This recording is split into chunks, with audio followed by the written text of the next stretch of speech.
Derek Van Diest, go ahead with your question. Hey, John, how you doing? Good to see you. Hey, Derek. I guess my question would be, I know you're not going to really reveal your tactics to us here today, but I just want to ask you maybe if you can comment on the advantages of where to play Alphonso Davies, whether at left back or a little further up the pitch. How do you kind of decide where you want to use him, and how's that thought process go when it comes to? Does it depend a lot on the opponent you're facing, or how do you guys kind of approach that? Great question, Derek. I think what's great about Alphonso is he creates that dread in an opponent, whether you play him higher or lower. Because when he's playing lower, he comes from those deep positions with space to run into. And then when he plays higher, he's such a threat in the transition when teams open out. So I think he gives us a real level of flexibility in our performance and allows us to adapt in game. And I think wherever he plays, he's going to be bringing the best out of the players around him. So there's a lot of considerations, whether you play him to strengthen the back line or whether you play him to strengthen the forward line. So it's a real conundrum at times, but at the same time, it's a gift that you've got someone of his ability that, because of how his career's progressed, he's built that sort of trajectory from being a carefree winger at the Vancouver Whitecaps to a very disciplined left back at one of the best clubs in the world. So, yeah, we'll look to use all of those learnings and to help us get through these next two matches. Tomorrow, and what you're kind of looking out of them, and what are you looking at of your squad coming in? Yeah, the Aruba game is similar, a build on from Cayman's. We know they've strengthened. Their March squad was pretty COVID stricken. They weren't able to bring a lot of faces in, and they've added a few new players, which we expect a tougher test against Aruba this time round. And again, the conditions have changed, so we're playing in some pretty intense heat and humidity. The players have definitely felt that this week, particularly those guys coming in from Europe. So the conditions have changed. The opponent has strengthened, but the mentality of the group is still the same. They know, the opponent, we can't control who stands in front of us, but they can control their mentality. They can control that willingness to go and create a team personal best, and whatever that means. We're pretty clear internally on some of the things that we've asked them to commit to be ruthless, send a clear message to our opponents, and push their own limits. And that's what this game becomes about. So we don't fall into the trap, which many teams do, where you come down to the standard of the opponent in front of you. John, good to see you. Hope you're doing well, and thanks for taking the time to speak to us as always.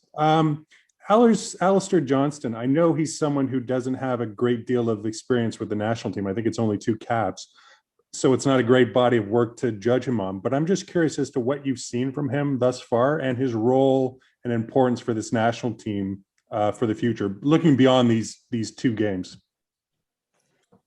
Yeah, I think he's got a significant role to play.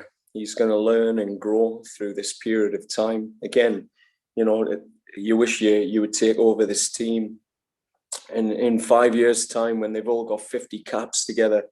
And I do believe he's going to be one of those players that will be pushing 50 caps in 5 years' time, because he's definitely got that mentality. This is a man that has come into the environment, embraced the ceiling, and has tried to take steps every day off the pitch, whether it's the meetings he has tactically with the coaches to look at the gaps he can close, or just competing against Alphonso Davies in training sessions. He's well aware that this is an opportunity for him when he comes into the environment to push his limits. And his mentality is just awesome. He really does go to those limits every training session. And for me, sets a standard. He sets a bar in the defending. And that's what I've been clear on. This team have got to become more resolute as a defensive unit, as a collective, defensive unit, and that's front to back, side to side, all 11 players. And I think the profile Alistair brings is he's a no-nonsense defender. He actually enjoys defending. He takes real pride in ensuring that he dominates his opponent. And again, a lot of modern day fullbacks, they worry more about their crossing stats or, you know, their passing stats. I mean, Alistair's one of those guys that's, you know, he will defend first, and then he's embracing the opportunity to keep growing in the attacking side, given he's playing with so many talented players. So things he tries on the field now seem to come off because he's working with better players. So he's got a big ceiling. I'm talking him up here because, you know, he's got some big games coming, and he's the type of character that I think will rise in the moments. Hello, John. I hope you're doing well. Just kind of Doing well. Just kind of wanted to talk about the situation in goal. Obviously, Milan Borjan's the guy, but you know, with no Maxime Crepeau this camp, might we see Dane St. Clair this in this Aruba game, and just how's that competition in goal going? Yeah, I mean, it is competitive, and, you know, I've got to say, Max is a big loss to us. He's obviously become a father, and we're all pretty proud of that. It was a nice moment the other day when we introduced his daughter to the team, and yeah, it's an exciting time for him, and he's such a family man. You know, he's very clear what his priorities are in this window, and rightly so. So, you know, we miss Max, and I think he started well with the Caps this year. I've enjoyed watching his performances. He's been, you know, very dominant back there. And, you know, I think unfortunately for Damon and Jimmy, you know, they've not been able to get that run of games. So, you know, it would have been nice for them to have come in the same sort of form, particularly Dame was last year with match rhythm. And I know Jimmy was able to pick some games up as well. So I think when you look at Dane, he has shown, you know, in that playoff run for Minnesota, his quality, and, you know, we know a lot about him. He does raise his levels in this environment as well, and I think that's the beauty of coming in here. He can see what that next level looks like when you're having to deal with Jonathan David and Kyle Laren's finishing. So he's performed well in camp. James has performed well, and, you know, one of those guys will get an opportunity against Aruba. Just in terms of the approach to this Aruba game specifically, I know the short turnaround after is challenging, but is there value in having this game before maybe the tougher test in terms of working on details, giving players a match opportunity to maybe compete for minutes in those bigger games? Not really, not in this time frame. If we had our time, we'd love to be on the same cadence as Suriname, where, you know, you play a good game, where there's greater sort of end-to-end football. What we learned, you know, when we play the Cayman Islands, it's what we would describe as a own their half strategy, where, you know, the tactics are built around, you know, dominating in the opponent's half, knowing that, you know, their tendencies are to restrict the space in the attacking third. When you play against Bermuda, you always have to respect their history. They have an ability to upset the big teams, and they want to dominate on the ball until you're able to sort of exert yourself. So I think Suriname, although, you know, that Bermuda team has been significantly weakened again going into this match. It is a sturdier test, which I think builds that more sort of game-ready, game-hardenedness for that group of players. And they're also on a cadence where they get an extra day's recovery, and we've had to factor that in the planning. So, you know, a group of players played in a scrimmage this morning. That was part of bringing in a really competitive group of extended squad players. They've been preparing, you know, as Suriname for the last 2 days. They've been providing fidelity to the training for, you know, the team that's projected for Suriname, and some of the players that will play key roles in that game.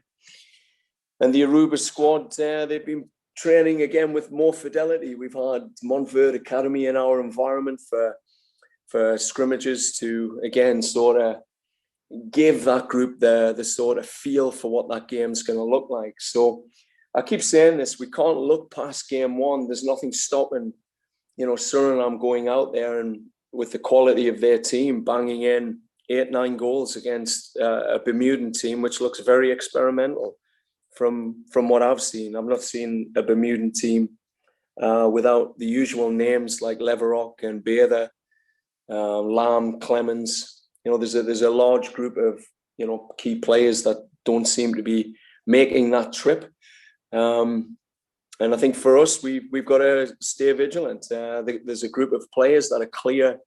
They've got their first mission. Their job is to put on a strong performance and a clear message and set the tone for the second mission, which is Suriname. So one game at a time, but we've got a picture of the long haul, which is the 4 matches, and we're structuring the squads accordingly.